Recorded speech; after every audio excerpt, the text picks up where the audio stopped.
लोग किसी को नहीं मानेंगे, नया को जितना आएगा सब डकैत आएगा, सब अपना अपना पेट भरेला करता है। एक बार फिर से स्वागत है आपका हमारे चैनल अपराइजिंग बिहार में। मैं हूं आपका दोस्त प्रियरंजन कुमार और आज हम आए हुए हैं परसा विधानसभा क्षेत्र में। यहाँ मनपुरा पंचायत में हम हैं और यहाँ के लोगों से जानेंगे कि इस बार वो किस तरफ वोट कर रहे हैं। यहाँ हमेशा से आरजेडी की सीट रही है। चंद्रिका राय जी और छोटेलाल यादव जी तो यहाँ से जीते हैं। चंद्रिका राय जी 6 बार जीत चुके हैं और छोटेलाल यादव 2010 और 2020 का चुनाव जीते हैं। बीच में फिर से चंद्रिका यादव जी जीते हैं। तो हम लोगों से जानेंगे कि इस बार उनका पक्ष किस तरफ है और कितना संतुष्ट है वो वर्तमान विधायक से, और अगर असंतुष्टि है तो इस पंचायत के लोगों को क्या चाहिए। चलिए आइए। इस बार 2025 के विधानसभा चुनाव में यहाँ के लोगों का मानना है कि सड़क नहीं है। सड़क एक प्रमुख मुद्दा है इस गांव के लोगों का। इस बार किस मुद्दे पे वोट होगा? सर ऐसा है कि हमारे ये परसा विधानसभा ये मटककरा ग्राम है, यहाँ हज़ारों से ज़्यादा मत है लोगों का, लेकिन ये हमेशा उपेक्षित रहा है विधायकों और एमपी वालों से भी जी। लगभग ये 15 साल पहले यहाँ हम लोग कुछ नौजवान मिल करके और बिजली लाए थे। 15 साल के बाद बीजेपी भी यहाँ पर कुछ काम नहीं की।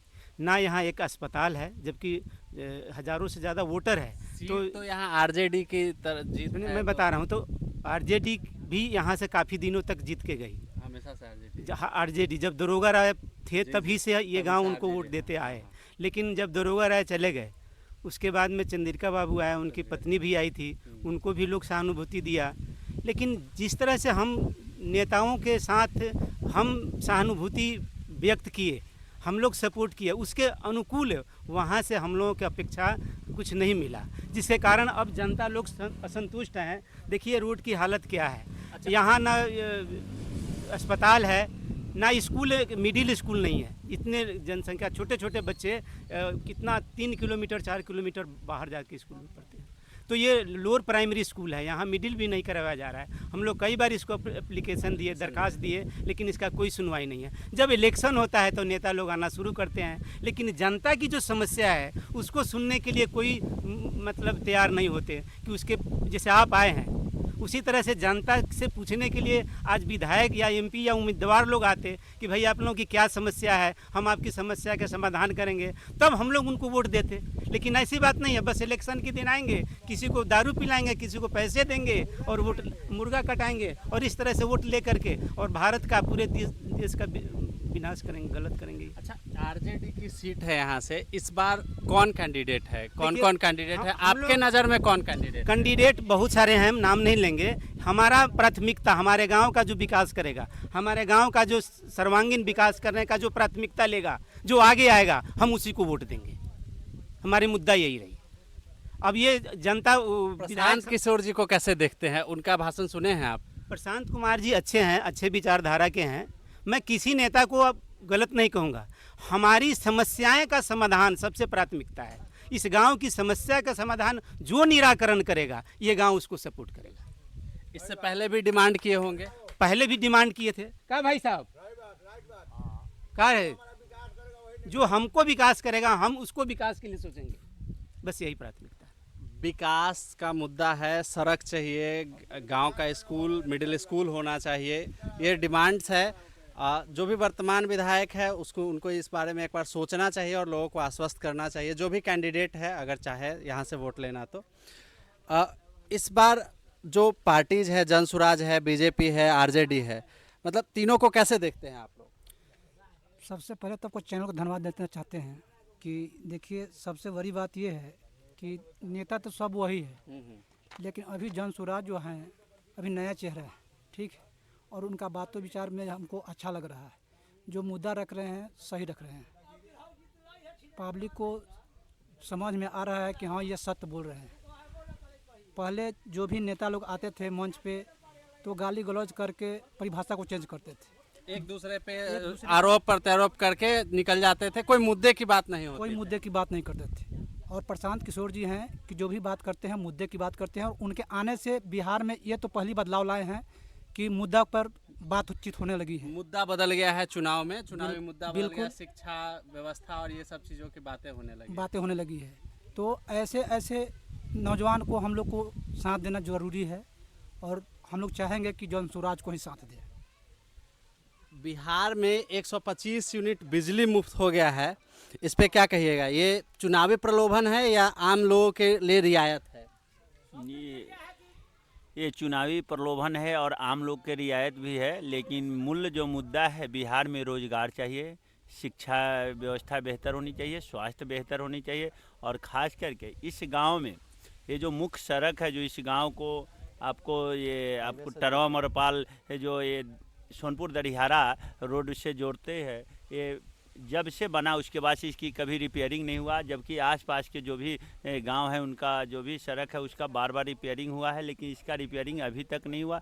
इसलिए हम लोगों को यहाँ आने जाने में भी दिक्कत है, अनेक सारी समस्याएं। इसलिए हम लोगों का इस बार विचार है कि अधिक से अधिक इस गांव के लोग वोट का बहिष्कार करें और नोटा को वोट दें। देखिए, एक ऑप्शन नोटा के रूप में भी लोग देख रहे हैं, चूँकि किसी भी कैंडिडेट से संतुष्ट नहीं है। वृद्धा पेंशन मिलता है बाबा? कितना मिलता है? 1100। तो 400 से 1100 हो गया, तो इस बार किसको वोट कीजिएगा? आरजेडी की जेडीयू? हम वो सब नहीं जानी। पैसा बढ़ गया है तो पैसा किसको बढ़ वोट गया, कीजिएगा? जो हर महीना 700 बढ़ गया हाँ है। तो उसी के देंगे, किसको? जो पैसा बढ़ाया उसी के देंगे। तो जेडीयू को वोट कीजिएगा? हाँ जरिए हैं या हाँ तो इनके देंगे वोट। नीतीश कुमार को हाँ सपोर्ट हाँ हाँ कीजिएगा? तब हाँ। वृद्धजनों के लिए भी एक चुनावी कह लीजिए प्रलोभन है या जो भी है, 400 से 1100 कर देना चुनाव से पहले। 5 साल के भीतर किसी तरह का कोई इस पे कोई चर्चा नहीं। लोग किसी को नहीं मानेंगे, नया को जितना आएगा सब डकैत आएगा, सब अपना अपना पेट भरेला करता है। नेता का काम है कि जैसे हाँ भाई और बढ़िया से चलाइए, हम लोग विपक्षी में रहेंगे, तो वो जितना जो मर रहा है पार्टी समूचा अपना लूटेला कि हम 7 खानदान के रख देंगे। हाँ, मोदी नहीं रहता तब तक देश रहता जैसे गुलाम हो गए, लूट के सब खा जाता जैसे सुनता नू। यही जगह चलिकर आया हम कहनी समझा के कि बताइए कि तो हमारा नेता है, आप घर ही बैठल आपको सब ऊँचा मिलता जैसे वोट आने का कोई जरूरत नहीं है। लेकिन एक छैची आप माटी गिराए हैं, 18 वर्ष आपको ये लालू का राज हुआ, एक छैची माटी कहीं रोड रास्ता पर गिरा हुआ है, जहीं तहीं बस उलट जाता है, टेम्पू उलट जाता है। अरे तो पैसा नहीं है, वो होगा काम क्या करेगा? वो तो सब ऊँचा लूटे डकैत है, सुनते हैं कि नहीं। तब मोदी जी का जैसे हम लोग खाते हैं वो बेचा देता है, करता है, विकास कर रहा है। हम विपक्षी के किसी को बात नहीं सुनेंगे, हम देंगे जैसे मोदी को पार्टी को देंगे, जो उसको खड़ा होगा उसको देंगे। यहाँ से सरकारी अस्पताल कितना दूर है इस गांव से? इस गांव से 15 किलोमीटर तो गांव के आसपास में सरकारी अस्पताल नहीं है। पीएचसी छोटा सेंटर चलता है? नहीं है। हम लोग हाजीपुर जाते हैं तो सोनपुर जाते हैं। इस बार किस मुद्दे पे वोट कर रहे हैं आप? हम लोग तो बीजेपी के हैं। आप कह लीजिए कि आपका ये अंतिम होगा, चाहे इससे अगला चुनाव अंतिम होगा आपका, तो इस बार किस चीज़ पे वोट कीजिएगा? हम लोग देंगे बीजेपी के। हम लोग बीजेपी के, हम लोग सब कोई हैं गाँव में, पूरे गाँव बीजेपी है। मुद्दा क्या है, मतलब किस मुद्दा चीज़ है पे? कि- अगर कोई आके कहे कि हम ये सड़क बनवा देंगे तो उसको वोट नहीं कीजिएगा? ना ना ना, वो कहाँ पर बनवाया है? सब बीजेपी बनवाया है। हम लोग अभी देखिए ना कितना दिक्कत है, अभी आने जाने में भी सब रोड उखड़ गया है, लेकिन कहाँ कर रहा है कोई? पास हो गया, 3 करोड़ रुपया पास हो गया, लेकिन आज तक भी रोड में कोई हाथ ही नहीं लगा। इमरजेंसी के समय तो आप रहे होंगे, इमरजेंसी उस समय क्या माहौल था और अब के माहौल में क्या फर्क देखते हैं? उस समय बहुत दिक्कत था। पहले लालू के राज में बहुत दिक्कत था। अब ये नीतीश के राज हुआ है, ये बहुत हम लोग के आराम है। ये हम लोग के रोड मिल गया। पहले नाव पर हम लोग पैखाना जाते थे 3 महीना, अभी जब ऐसे रोड हो गया, हम लोग के रोड से आते जाते हैं। हाजीपुर चल गए, पटना चल गए, इमरजेंसी में लेके भाग गए। अब पहले नाव पर लोग तूफान उठता था तो घर ही लोग मर जाता था। घरे में लोग के मरना है, काहे कि नाव डूब जाएगा तो 10 आदमी लेकर के नाव पर भी जाएंगे तो डूब जाएगा नाव, तो 10 आदमी मरेगा। इसलिए जब से एक ही आदमी मरता था। आपको हम दिखाते हैं अपने चारों तरफ किस तरह से जल जमाव है। शशि जी इधर दिखाइएगा कैमरे से। गांव सिर्फ सड़क से जुड़ी है, सड़क के दोनों तरफ पानी का जमावड़ा लगा हुआ है। चाचा बता रहे थे कि नाव से वो लोग जाया करते थे, तो ये स्थिति है। सड़क बनने से बहुत सुधार हुआ है। आप युवा है, इस बार युवाओं का किस तरफ रुझान है? हम लोगों का सारे युवाओं का रुझान जन स्वराज की तरफ है, क्योंकि जन स्वराज ही एक ऐसा पार्टी है जो युवाओं के बारे में सोच रहा है, रोजगार, शिक्षा, विकास, और बाकी कोई भी पार्टी अपने स्वार्थ के लिए सोच रहा है। अभी कंट्रीब्यूशन का चुनाव हुआ, कंट्रीब्यूशन क्लब का, जो बीजेपी जीती है वहाँ से राजीव प्रताप रूडी, वो अपने क्षेत्र का कोई विकास तो देखते नहीं है। यहाँ से चुनाव जीत जाते हैं, वहाँ से सीधे दिल्ली चले जाते हैं, वहाँ कंट्रीब्यूशन क्लब में अपना जीतने का प्रयास करते हैं, लेकिन यहाँ पे क्षेत्र में क्या क्या कठिनाइयाँ हो रही है उसके बारे में कुछ नहीं सोचते हैं। हमारे गांव में सड़क की सबसे बड़ी दुविधा है। हाँ सर, यहाँ पे बाढ़ से पीड़ित हो जाता है, हर साल बाढ़ आता है। यहाँ शिक्षा की सबसे बड़ी मजबूरी है, 5वीं के बाद 6 किलोमीटर दूर जाना पड़ता है हम लोगों को पढ़ने के लिए। उसके बाद यहाँ पे ना स्वास्थ्य का कोई भी प्राथमिक उपचार है। इसके बारे में कुछ हमारे माननीय सांसद राजीव प्रताप रूडी जी कुछ नहीं सोचते हैं, केवल चुनाव के समय आते हैं, वोट मांगते हैं, फिर सो जाते हैं। हमारे क्षेत्र के परसा विधानसभा क्षेत्र के विधायक श्री छोटे लाल राय जी हैं, अभी वर्तमान विधायक। उससे पहले विधायक चंद्रिका राय जी थे। ये लोग आते हैं, वो चुनाव के समय बड़े बड़े वादे करके चले जाते हैं, उसके बाद दोबारा क्षेत्र में घूमने भी नहीं जाते हैं कि जनता को क्या कठिनाई है, क्या परेशानी, इसके बारे में कुछ उन लोगों को लेना देना नहीं है। फिर भी अभी चुनाव आ रहा है, चुनाव के समय आएंगे, बड़े बड़े वादे करके जाएंगे। हम यहाँ पे तो प्राथमिक से मध्य विद्यालय, हाई स्कूल कर दे देंगे, लेकिन उसके बाद हमारे गांव में गेहूं की खेती होती है, उस समय आग लग जाता है। एक बोले थे हमारे पूर्व विधायक चंद्रिका राय जी कि यहाँ अग्नि फायर का वो फायर ब्रिगेड का हाँ किया जाएगा। हर साल हम लोग गेहूँ करते हैं, सालों भर मेहनत, एक बार फसल होता है हम लोगों का, वो भी जल जाता है। उसके बारे में भी हमारे विधायक जी कुछ नहीं कर पाए। हमारे वर्तमान विधायक जी छोटे लाल राय जी थे, वो बोले सड़क हम बना देंगे, अभी तक सड़क का वही दुर्दशा है, सारे जगह टूटा फूटा है।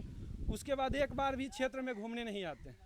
यही सब है। इस बार जो हम लोगों के बारे में रोजगार, विकास, शिक्षा, स्वास्थ्य के बारे में जो सोचता है, हम उसी को वोट कर देंगे, और ये सब चीज़ हमको जन स्वराज में दिखाई दे रहा है। जन स्वराज से यहाँ कैंडिडेट कौन है? हमारे यहाँ के अभी कैंडिडेट मुसाहिब महतो जी हैं, अभी जन स्वराज से, उन्हीं का नाम सुन रहे हैं, अभी फाइनल नहीं हुआ। मुसाहिब महतो जी हैं जन स्वराज से। अच्छा, एक चीज़ जो जन स्वराज वादा करती है, कभी कभी लगता है कि बड़ा ये है, पलायन रोक देंगे, इस पे क्या कहिएगा? पलायन को आप कैसे समझते हैं कि बिहार में पलायन क्या है? पलायन के बारे में उतना तो मेरे को नॉलेज नहीं है, इससे अगर कुछ क्वेश्चन पूछिए तो हम बता सकते। अच्छा, शिक्षा है, रोजगार है, युवाओं को आप कैसा रोजगार चाहते हैं? अगर जन स्वराज की सरकार बनती या किसी की भी सरकार बनती तो किस तरह का रोजगार आप चाहते हैं? देखिए, रोजगार यहाँ बिहार में ही रोजगार मिले तो बेटा, हम लोग महाराष्ट्र में जा रहे हैं, वहाँ मराठी नहीं बोल रहे तो वहाँ मार खा रहे हैं। गुजरात में जा रहे हैं तो गुजराती नहीं बोल रहे तो वहाँ मार खा के आ रहे हैं। हम लोग रोजगार करने जाते हैं, यहाँ से 2000 किलोमीटर, हमसे 12 घंटा काम करवाया जाता है, 18,000 20,000 एकदम गधे की तरह खटाया जाता है। उसके बाद वहाँ का लैंग्वेज ना बोले तो मार खाना पड़ता है।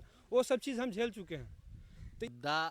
रोजगार, शिक्षा और स्वास्थ्य व्यवस्था पे टिकी हुई है। बहुत आशा लगा रखे हैं युवा यहाँ के इस विधानसभा क्षेत्र के, खासकर मनपुर। आपको हम इसी तरह से मिलवाते रहेंगे अलग अलग जगहों से, पब्लिक रिव्यू, पब्लिक ओपिनियन के किस मुद्दे पे इस बार वोट हो रही है, किसकी सरकार बन रही है और कौन पीछे जा रहा है। मिलते हैं